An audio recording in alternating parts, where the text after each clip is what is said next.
Good morning. Um, Today is, I think it's July 21st, and just a quick update. On Brett's birthday, his grandma passed away, July 17th, and it was a sudden thing, wasn't expected at all. She was not ill or anything, but she had cardiac arrest and passed away. Madge Jones was Brett's most ardent supporter. She backed him up and believed in his innocence for 20 years, and she took his innocence to her grave with her, and to heaven, where I think she'll still seek justice for him. She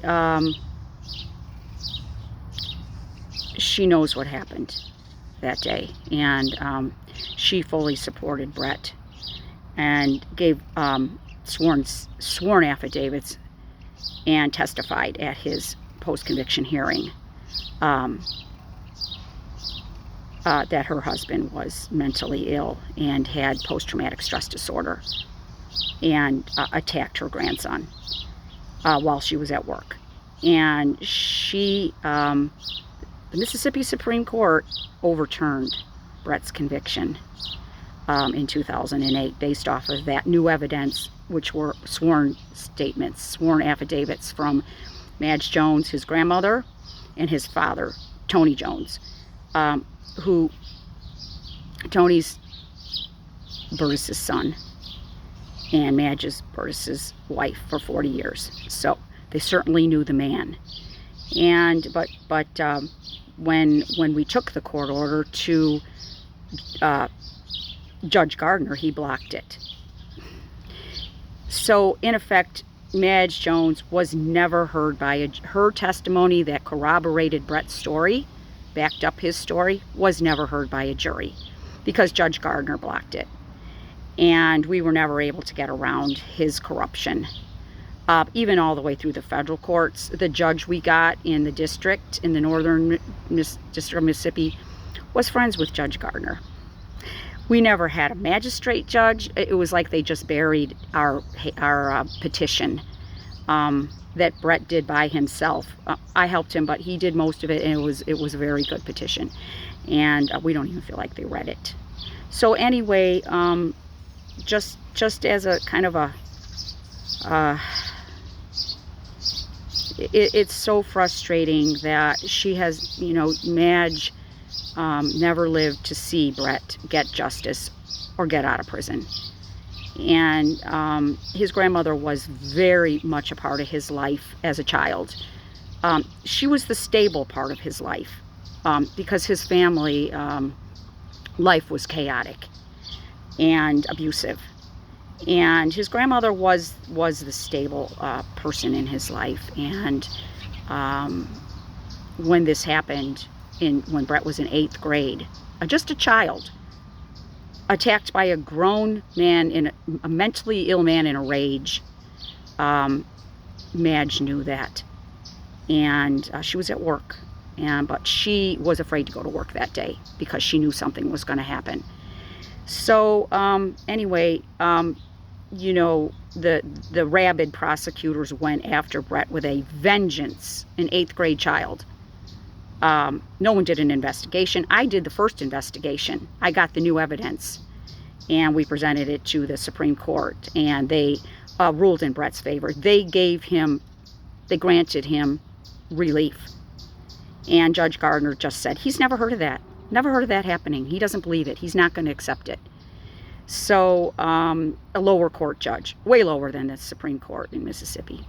But we were never able to get past that because all kinds of things happened after that. The Miller decision came down. Lawyers wanted to concentrate on the resentencing. They didn't want to continue to attack the conviction. It just was a Titanic of events that is why Brett is still locked up.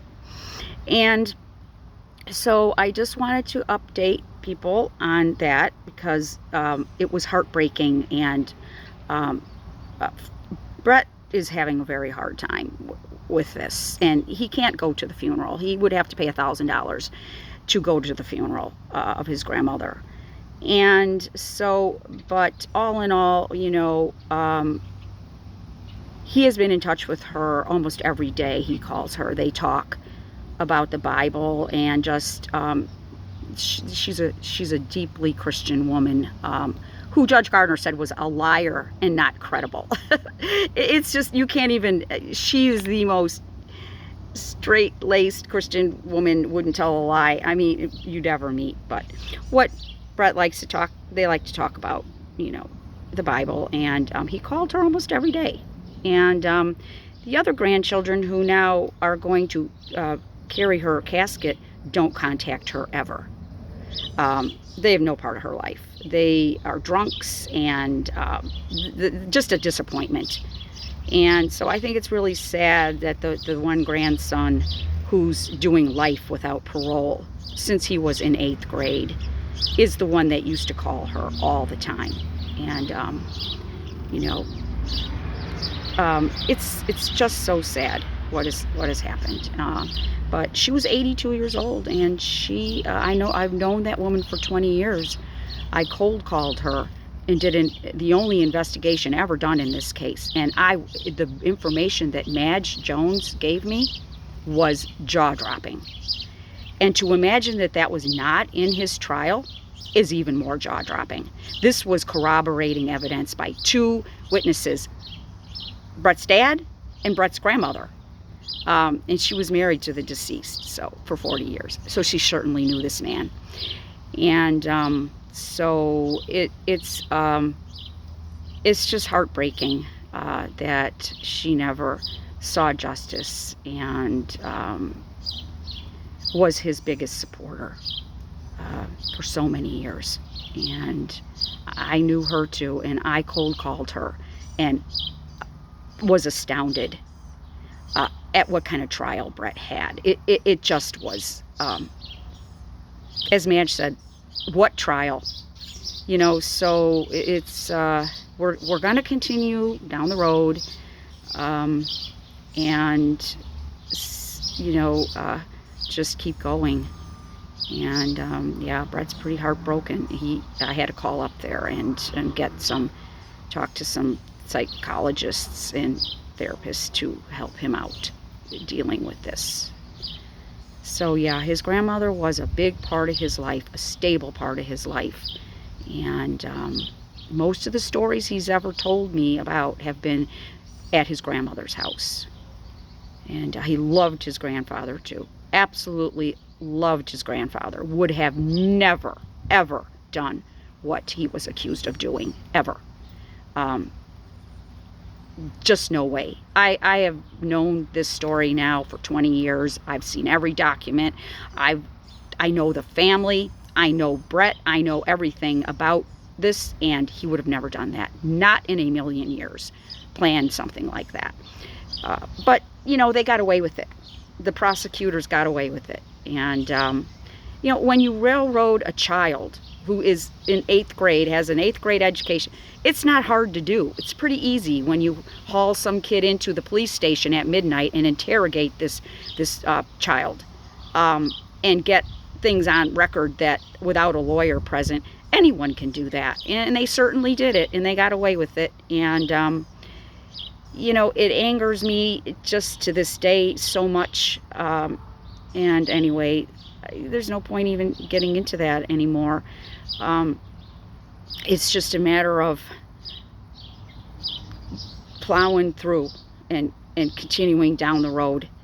But just as a little side thing, I noticed in Madge's obituary, it said that her mother was Estes Muriel Waldrop Smith. And the Waldrop family goes back to a long way back in England. And it turns out that her her mother's side, the Waldrop side of the family, were costume makers for the royal family. And they made costumes. And, you know, it's funny because Brett never really mentioned that. And actually, just until the other day when Madge had passed away, he did mention that. And it's just, he said, yeah, we had the best costumes as kids. My grandma made us the best costumes, ninjas, and whatever we wanted to be.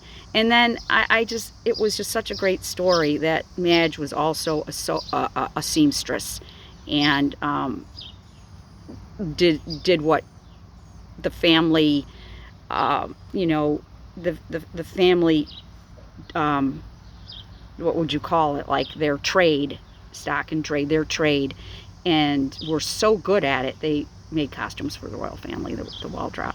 So I thought that was an interesting little thing, and I didn't know anything about that. And Madge was just a wonderful, remarkable woman that I adored. She was so deeply Southern. Everything she said, it just, I used to love to talk to her. And she said, one of the funny things I remember her saying early on to me was, I went from a Smith to a Jones. So that was kind of funny. She was just a really wonderful woman, and so I wanted to just make this little video and tribute to her and her doing what she did, because she pissed off some family members when she stood up for Brett and gave these affidavits and testified for us in our hearing.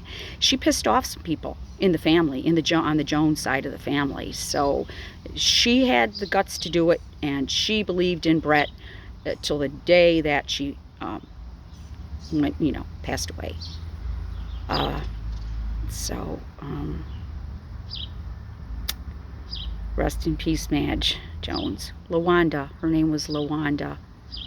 I can't remember her middle name now. LaWanda Jones, LaWanda Smith Jones. So